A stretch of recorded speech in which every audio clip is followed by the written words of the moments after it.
ಎಲ್ರಿಗೂ ನಮಸ್ಕಾರ. ಗೃಹಲಕ್ಷ್ಮಿ ಅಪ್ಡೇಟ್ಗೆ ಸ್ವಾಗತ. ಇಲ್ಲಿ 4,000 ಜಮೆ ಆಗಿದೆ. ಹೌದು. ತುಂಬ ಜನ ಕಮೆಂಟ್ ಮಾಡಿ ಹೇಳ್ತೀರಾ, ಎಲ್ಲಿ ಸರ್ 4,000 ಬಂದಿಲ್ಲ, ಎಂತ ಇಲ್ಲ ಅಂತ ಹೇಳ್ತೀರಾ. ಬನ್ನಿ, ನಾನು ನಿಮಗೆ ತಿಳಿಸ್ಕೊಡ್ತೀನಿ ಯಾರ್ಯಾರ ಅಕೌಂಟಿಗೆ 4,000 ಬಂದಿದೆ, ಯಾರ್ಯಾರ ಅಕೌಂಟಿಗೆ 4,000 ಬಂದಿಲ್ಲ, ಪ್ರತಿಯೊಂದನ್ನು ಕೂಡ ಹೇಳ್ತೀನಿ. ಮಳೆಗಾಲದ ಅಪ್ಡೇಟ್ ಎಲ್ರಿಗೂ ಗೊತ್ತಿದೆ. ಮಳೆಗಾಲದ ಅಪ್ಡೇಟ್ ಇಲ್ಲಿ ಎಲ್ಲರೂ ಕೂಡ ಹಣವನ್ನು ಪಡೆದುಕೊಳ್ಬಹುದು. ಈ ಒಂದು ಮಳೆಗಾಲಕ್ಕಾಗಿಯೇ ಸರ್ಕಾರ ಹಾಕ್ತಾ ಇರುವಂಥದ್ದು. ಎಲ್ಲರ ಒಂದು ಅಕೌಂಟಿಗೆ 4,000 ಕೇಳಿದರೆ ಶಾಕ್ ಆಗ್ತೀರಾ. ತುಂಬ ಜನ ಹೇಳ್ತಾರೆ ಈಗ, ಎಂತ ಇಲ್ಲ ಸರ್ 4,000 ಬಂದಿಲ್ಲ, ಎಂತ ಇಲ್ಲ, ನಮ್ಮ ಅಕೌಂಟ್ ನೋಡಿದರೆ ನಮಗೆ ಶಾಕ್ ಆಗುತ್ತೆ, ಇಲ್ಲಿ ನಯ ಪೈಸೆ ಕೂಡ ಹಣ ಬಂದಿಲ್ಲ, ಎಂತ ಇಲ್ಲ ಅಂತ ನೀವು ಹೇಳ್ತೀರಾ. ಹಾಗಾದರೆ ಯಾರಿಗೆ ಹಣ ಜಮೆ ಆಗ್ತಾ ಇದೆ, ಯಾರ್ಯಾರಿಗೆ ಹಣ ಬರ್ತಾ ಇಲ್ಲ, ಇಲ್ಲಿ ಪ್ರಾಬ್ಲಮ್ ಆಗ್ತಾ ಇರುವಂಥದ್ದಾದರೂ ಏನು ಅನ್ನುವಂಥದ್ರ ಬಗ್ಗೆ ಸಿಂಪಲಾಗಿ ನಾನು ನಿಮ್ಗೆ ಡೀಟೇಲಾಗಿ ಎಕ್ಸ್ಪ್ಲೇನ್ ಮಾಡ್ತೀನಿ, ಕೇಳಿ. ಇಲ್ಲಿ ನಿಮ್ಗೆ ಹಣ ಜಮೆ ಆಗ್ತಾನೇ ಇಲ್ಲ ಅಂತಲ್ಲ, ಯಾರಿಗೆ ಹಣ ಜಮೆ ಆಗ್ತಾ ಇಲ್ಲ, ಯಾರಿಗೆ ಹಣ ಬರ್ತಾ ಇಲ್ಲ, ಪ್ರಾಬ್ಲಮ್ಸ್ ಆಗ್ತಾ ಇರುವಂಥದ್ದು, ಕ್ರಿಯೇಟ್ ಆಗ್ತಾ ಇರುವಂಥದ್ದು ಏನು ಅನ್ನುವಂಥದ್ರ ಬಗ್ಗೆ ನಾವು ಮಾತಾಡ್ತಾ ಹೋಗೋಣ. ಸ್ನೇಹಿತರೆ, ಇಲ್ಲಿ ಎಲ್ಲರೂ ಕೂಡ ಕೇಳ್ತಾ ಇದ್ದೀರಾ, ಹಣ ಬಂದಿಲ್ಲ, ಹಣ ಜಮೆ ಆಗಿಲ್ಲ, ಎಕ್ಸೆಟ್ರಾ. ಏನು ಪ್ರಾಬ್ಲಮ್ ಅಲ್ವಾ? ಏನು ಪ್ರಾಬ್ಲಮ್ ಅದನ್ನು ನಾವು ಫೈಂಡ್ ಔಟ್ ಮಾಡಬೇಕು. ಇಲ್ಲಿ ಫಸ್ಟ್ ಹೇಳ್ತೀನಿ ಕೇಳಿ. ರೇಷನ್ ಕಾರ್ಡ್ ಅಪ್ಡೇಟನ್ನು ಮಾಡಿ, ಆಧಾರ್ ಕಾರ್ಡ್ ಅಪ್ಡೇಟನ್ನು ಮಾಡಿ, ಪ್ಯಾನ್ ಕಾರ್ಡ್ ಅಪ್ಡೇಟನ್ನು ಮಾಡಿ.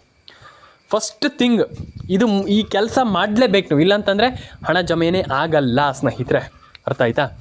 Aadhaar card update, ration card update, PAN card update, ಇಷ್ಟು ಥಿಂಗ್ಸನ್ನು ಮಾಡಲೇಬೇಕಾಗ್ತದೆ. ಹಾಗಾಗಿ ಎಲ್ಲರೂ ಕೂಡ ಈ ಒಂದಿಷ್ಟು ಥಿಂಗ್ಸನ್ನು ಮಾಡಿ. ಅರ್ಥ ಆಯ್ತಾ? ಹಾಗಾಗಿ ಪ್ಯಾನ್ ಕಾರ್ಡ್ ಅಪ್ಡೇಟ್ ಕೂಡ ಮಾಡಿ, ಆಧಾರ್ ಕಾರ್ಡ್ ಅಪ್ಡೇಟ್ ಕೂಡ ಮಾಡಿ. ಅಂದರೆ ನೀವು ಇಲ್ಲಿ ಈ ಅಪ್ಡೇಟ್ಗಳನ್ನು ಮಾಡಿಲ್ಲ ಅಂತಂದರೆ ಸರ್ಕಾರದಿಂದ ನಿಮಗೆ ಗೃಹಲಕ್ಷ್ಮಿ ಹಣ ಬರಲ್ಲ. ಅರ್ಥ ಆಯ್ತಾ? ಹಾಗಾಗಿ ನಿಮ್ಮ ಅಕೌಂಟಿಗೆ ಯಾರಿಗೆಲ್ಲ ಹಣ ಬಂದಿಲ್ಲ ದಯವಿಟ್ಟು ಕಮೆಂಟ್ ಸೆಕ್ಷನಲ್ಲಿ ಬಂದ್ಬಿಟ್ಟು ಕಮೆಂಟ್ ಮಾಡಿ, ನಿಮ್ಮ ಅನಿಸಿಕೆ ಏನಿದೆ ತಿಳಿಸ್ಕೊಡಿ. ಎಲ್ರಿಗೂ ಹೇಳುವಂಥದ್ದಿಷ್ಟೇ. ತುಂಬ ಜನ ಹೇಳ್ತೀರಿ ಈಗ, ಎಂತ ಬಂದಿಲ್ಲ ಸರ್, ಎಂತ ಇಲ್ಲ ಸರ್, ಇಲ್ಲಿ ಹಣ ಬಂದಿಲ್ಲ, ಹಂಗೆ ಅಂತ ಹೇಳ್ತೀರಿ, ನಯ ಪೈಸೆ ನಮ್ಗೆ ಹಣ ಬರ್ತಾ ಇಲ್ಲ, ಏನಿಲ್ಲ ಅಂತ. ನೀವು ಹಣ ಬರುತ್ತೆ ಅಂತ ಹೇಳ್ತೀರಂತ. ಹಾಗಾದರೆ ಯಾರ ಅಕೌಂಟಿಗೆ ಹಣ ಜಮೆ ಆಗುತ್ತೆ, ಯಾರ ಅಕೌಂಟಿಗೆ ಹಣ ಬರುತ್ತೆ ಅನ್ನುವಂಥದ್ದನ್ನು ನಾನು ಹೇಳ್ತೀನಿ ಕೇಳಿ.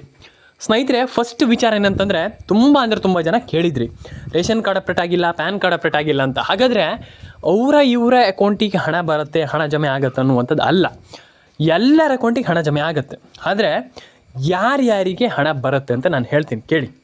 ಪ್ರತಿ ಕುಟುಂಬದ ಮಹಿಳೆಗೆ ಪ್ರತಿ ತಿಂಗಳು 2,000 ರೂಪಾಯಿ ಹಣ ಇವ್ರಿಗೆ ಮಾತ್ರ ಬರುತ್ತೆ, ಅವ್ರಿಗೆ ಮಾತ್ರ ಬರುತ್ತೆ, ನಮಗೆ ಬರಲ್ಲ ಅನ್ನುವಂಥದ್ದು ಅಲ್ಲ. ಪ್ರತಿಯೊಬ್ಬರ ಅಕೌಂಟಿಗೂ ಹಣ ಬರುತ್ತೆ. ಆದರೆ ಸರ್ಕಾರ ಇಲ್ಲಿ ಇವ್ರಿಗೆ ಮಾತ್ರ ಬರುತ್ತೆ, ಅವ್ರಿಗೆ ಮಾತ್ರ ಬರುತ್ತೆ ಅಂತ ಹೇಳ್ತಾ ಇಲ್ಲ. ಆದರೆ ನೀವು ಏನು ಅಪ್ಡೇಟನ್ನು ಮಾಡಿದ್ದೀರಾ, ನಿಮ್ಮ ಡಾಕ್ಯುಮೆಂಟ್ಸ್ನ ಸ್ಟೇಟಸ್ ಅನ್ನುವಂಥದ್ದು ಹೇಗಿದೆ ಅದನ್ನು ಸರ್ಕಾರ ಚೆಕ್ ಮಾಡ್ತಾರೆ. ಕರೆಕ್ಟ್? ಅದರಲ್ಲಿ ನಿಮ್ದು ಏನಾದರೂ ಸಣ್ಣ ಪ್ರಾಬ್ಲಮ್ ಇದ್ದರೂ ಕೂಡ, ಕರೆಕ್ಟ್, ಇದನ್ನು ಅರ್ಥ ಮಾಡ್ಕೊಳ್ಬೇಕು ಎಲ್ಲರೂ ಕೂಡ, ಸಣ್ಣ ಪ್ರಾಬ್ಲಮ್ ಇದ್ದರೂ ಕೂಡ ರಿಜೆಕ್ಟ್ ಮಾಡ್ತಾರೆ. ಇದು ಮ್ಯಾಟ್ರ್. ನಾನು ಅದೇ ಹೇಳುವಂಥದ್ದು. ತುಂಬ ಜನ ಏನೇನೋ ಹೇಳಿಬಿಡ್ತೀರ, ನಮ್ಗೆ ಬಂದಿಲ್ಲ ಸರ್, ಏನಿಲ್ಲ ಸರ್ ಅಂತ. ಸಂಜೆ ಎಲ್ಲ ಮಹಿಳೆಯರ ಅಕೌಂಟಿಗೂ 2,000 ರೂಪಾಯಿಯನ್ನು ಹಾಕ್ತೀವಿ ಅನ್ನುವಂಥದ್ದು ಲಕ್ಷ್ಮೀ ಹೆಬ್ಬಾಳ್ಕರ್ ಮೇಡಮ್ ಅವ್ರು ಹೇಳ್ತಾ ಇರುವಂಥದ್ದು. ಆದರೆ ಅವ್ರೀಗ ಏನಂತಂದರೆ, ನಾವು ಟೆಕ್ನಿಕಲ್ ಎರರ್ ಏನಾದರೂ ಪ್ರಾಬ್ಲಮ್ ಇದ್ದರೆ ಏನೂ ಮಾಡಲಿಕ್ಕೆ ಆಗಲ್ಲ ಅಂತ ಅವ್ರು ಹೇಳ್ತಾ ಇರುವಂಥದ್ದು. ಹಾಗಾಗಿ ವಿಡಿಯೋವನ್ನು ಕೊನೆವರೆಗೂ ನೋಡಿ. ನಾನು ಮತ್ತೊಮ್ಮೆ ಏನೋ ಒಂದು ಹೇಳ್ತೀನಿ, ಏನಂತಂದರೆ, ನಿಮ್ಮ ರೇಷನ್ ಕಾರ್ಡ್ ಅಪ್ಡೇಟನ್ನು ಕರೆಕ್ಟಾಗಿ ಮಾಡ್ಕೊಳ್ಳಿ, ಪ್ಯಾನ್ ಕಾರ್ಡ್ ಅಪ್ಡೇಟನ್ನು ಕರೆಕ್ಟಾಗಿ ಮಾಡ್ಕೊಳ್ಳಿ, ಆಧಾರ್ ಕಾರ್ಡ್ ಅಪ್ಡೇಟನ್ನು ಕರೆಕ್ಟಾಗಿ ಮಾಡ್ಕೊಳ್ಳಿ. ಒಂದು ವಿಚಾರ. ಎರಡನೇ ವಿಚಾರ, ನಿಮ್ಮೊಂದು ಮೊಬೈಲ್ ನಂಬರ್ನ ಕರೆಕ್ಟಾಗಿ ಇಟ್ಕೊಳ್ಳಿ. ನಾನು ಎಲ್ರಿಗೂ ಹೇಳುವಂಥದ್ದು, ಮೊಬೈಲ್ ನಂಬರನ್ನು ಮಿಸ್ ಮಾಡಲಿಕ್ಕೆ ಹೋಗಬೇಡಿ. ಯಾವತ್ತೂ ಕೂಡ, ಅವತ್ತಿವತ್ತಂತಲ್ಲ, ಯಾವತ್ತೂ ಕೂಡ ಮೊಬೈಲ್ ನಂಬರ್ನ ಮಿಸ್ ಮಾಡಲಿಕ್ಕೆ ಹೋಗಬೇಡಿ. ಕರೆಕ್ಟ್?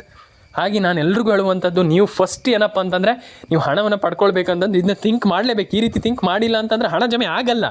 ನಾನು ಅದೇ ಹೇಳುವಂಥದ್ದು, ಆ ರೀತಿ ಮಾಡಿದರೆ ಪ್ರಯೋಜನವೇ ಇಲ್ಲ. ಹಾಗಾಗಿ ಎಲ್ಲರೂ ಕೂಡ ರೇಷನ್ ಕಾರ್ಡ್ ಅಪ್ಡೇಟನ್ನು ಮಾಡಿ, ಆಧಾರ್ ಕಾರ್ಡ್ ಅಪ್ಡೇಟನ್ನು ಮಾಡಿ, ಪ್ಯಾನ್ ಕಾರ್ಡ್ ಅಪ್ಡೇಟನ್ನು ಮಾಡಿ. ಪ್ರತಿಯೊಬ್ಬರ ಅಕೌಂಟಿಗೂ ಹಣ ಜಮೆ ಆಗಲಿ ಅಂತ ನಾನು ಹೇಳ್ತೀನಿ.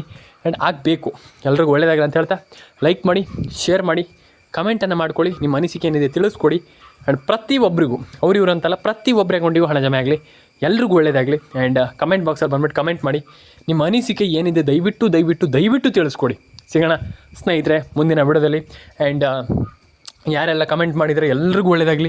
ಆ್ಯಂಡ್ ತುಂಬ ಜನ ಕಮೆಂಟ್ ಮಾಡಿದ್ದೀರಾ, ತುಂಬ ಜನ ಕಮೆಂಟ್ ಮಾಡಿಲ್ಲ. ನಾನು ಎಲ್ರಿಗೂ ಹೇಳುವಂಥದ್ದು, ತಲೆ ಕೆಡಿಸ್ಕೊಳ್ಳಿಕ್ಕೆ ಹೋಗಬೇಡಿ. Aadhaar card update, ration card update, PAN card update, ಪ್ರತಿಯೊಂದು ಅಪ್ಡೇಟನ್ನು ಕೂಡ ಮಾಡಿ.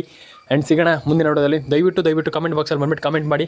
ನಿಮ್ಮ ಅನಿಸಿಕೆ ನಮಗೆ ತುಂಬ ಮುಖ್ಯ. ದಯವಿಟ್ಟು ನಿಮ್ಮ ಅನಿಸಿಕೆಯನ್ನು ನಮ್ಮ ಕಮೆಂಟ್ ಬಾಕ್ಸಲ್ಲಿ ಬಂದುಬಿಟ್ಟು ತಿಳಿಸಿ ಅಂತ ಹೇಳ್ತಾ, ಸಿಗೋಣ ಮುಂದಿನ ವಿಡಿಯೋದಲ್ಲಿ. ದಯವಿಟ್ಟು ಕಮೆಂಟ್ ಬಾಕ್ಸಲ್ಲಿ ಬಂದುಬಿಟ್ಟು ಕಮೆಂಟ್ ಮಾಡಿ. ಯಾಕಂತಂದರೆ ತುಂಬ ಜನ ಕಮೆಂಟ್ ಬಾಕ್ಸಲ್ಲಿ ಬಂದುಬಿಟ್ಟು ಕಮೆಂಟ್ ಮಾಡೋದಕ್ಕೆ ಬೇಡ ಅಂತ ಹೇಳ್ತೀರಾ. ಆ ರೀತಿ ಮಾಡಲಿಕ್ಕೆ ಹೋಗಬೇಡಿ. ಕಮೆಂಟ್ ಬಾಕ್ಸಲ್ಲಿ ಬಂದುಬಿಟ್ಟು ಕಮೆಂಟನ್ನು ಮಾಡಿ. ನಿಮ್ಮ ಕಮೆಂಟ್ ಅನ್ನುವಂಥದ್ದು ನಮ್ಗೆ ತುಂಬ ತುಂಬ ತುಂಬ ತುಂಬ ಮುಖ್ಯ. ಆ್ಯಂಡ್ ಎಲ್ರಿಗೂ ಒಳ್ಳೆಯದಾಗಿ ಅಂತ ಹೇಳ್ತಾ ಸಿಗೋಣ ಈ ಒಂದು ವಿಡಿಯೋದ ಇನ್ನು ನೆಕ್ಸ್ಟ್ ವಿಡಿಯೋದಲ್ಲಿ ಸಿಗೋಣ. ಈ ಒಂದು ವಿಡಿಯೋವನ್ನು ಇಲ್ಲಿವರೆಗೂ ನೋಡೋದಕ್ಕೆ ಥ್ಯಾಂಕ್ ಯು ಅಂತ ಹೇಳ್ತಾ ಎಲ್ರಿಗೂ ಹಣ ಜಮೆ ಆಗಲಿ, ಗೃಹಲಕ್ಷ್ಮಿ ಹಣ ಎಲ್ಲರ ಅಕೌಂಟಿಗೂ ಹಣ ಬರಲಿ ಅಂತ ಹೇಳ್ತಾ ಸಿಗೋಣ ಮುಂದಿನ ವಿಡಿಯೋದಲ್ಲಿ. ಬಾಯ್.